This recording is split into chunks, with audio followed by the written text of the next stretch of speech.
ఏపీలో చూసినట్లయితే ఇసుక అనేది ఫ్రీ ఉచిత ఇసుక విధానం పెట్టారు కదా, కానీ అంతా టీడీపీ నాయకులు దోచేసుకుంటున్నారని చెప్పేసి వైఎస్ఆర్ కాంగ్రెస్ పార్టీ అంటుంది. ఊరంటుందా వైఎస్ఆర్ పార్టీ వాళ్ళు అంటున్నారా? అది ప్రమాది. వాళ్ళు ఎప్పుడు ఏదో ఒకటి సృష్టించాలనే ప్రయత్నంలోనే ఉన్నారు.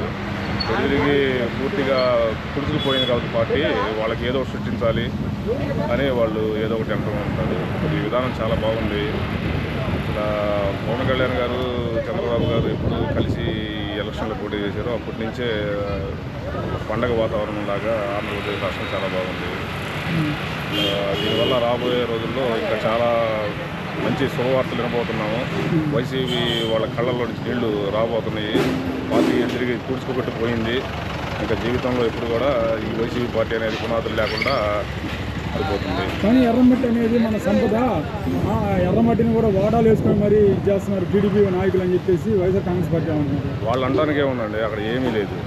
వాళ్ళు ఏదో సృష్టించాలి, పార్టీ ఎదురు లేదు, మన కూడా పోద్దని చెప్పేసి ఏదో ఒకటి వాళ్ళ పబ్లిసిటీ కోసం వాళ్ళు ఏదో చెబుతూ ఉంటారు. అది అక్కడ ఏమీ లేదు.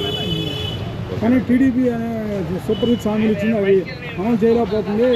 రేపు అసెంబ్లీ సమావేశాలు అయిపోయింది కదా, ఆల్రెడీ ఇవ్వటం కూడా అయ్యింది, కొన్ని అమలు పెట్టడం అయింది. రేపు 15వ తారీఖు ఆగస్టు 15 నుంచి 3 సిలిండర్లు అటుపోతే బస్సు ఫ్రీ బస్సు మొత్తం చేస్తున్నాడు. ఇచ్చేసంటే 5 పథకాలు అయిపోతాయి. ఇంకొక పథకం ఇంకా ఇప్పుడు ఎలక్షన్లు అయిపోయిన నెల రోజులకే ఇన్ని పథకాలు వచ్చినాయి అంటే ఇంకా రాబోయే టైంలో చాలా అభివృద్ధి చెందుతుంది. రేపు 22వ తారీఖు నుంచి అసెంబ్లీ సమావేశాలకి జగన్ హాజరు కాబోతున్నాడు. ఎలా ఉండబోతుంది? అసలు వాడు ఉన్నా లేకపోయినా వేస్టే.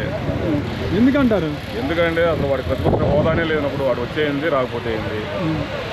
అంటే ప్రతిపక్ష హోదా ఇవ్వండి అని చెప్పి స్పీకర్ లేఖ రాశాడు కదా. వాళ్ళు రాసుకుంటారు. వాళ్ళు రాసుకున్నంత వల్ల దానికి వచ్చేది ఏంది, పోయేది ఏంది. అసలు ఆయన రాకుండా ఉండటమే మంచిది.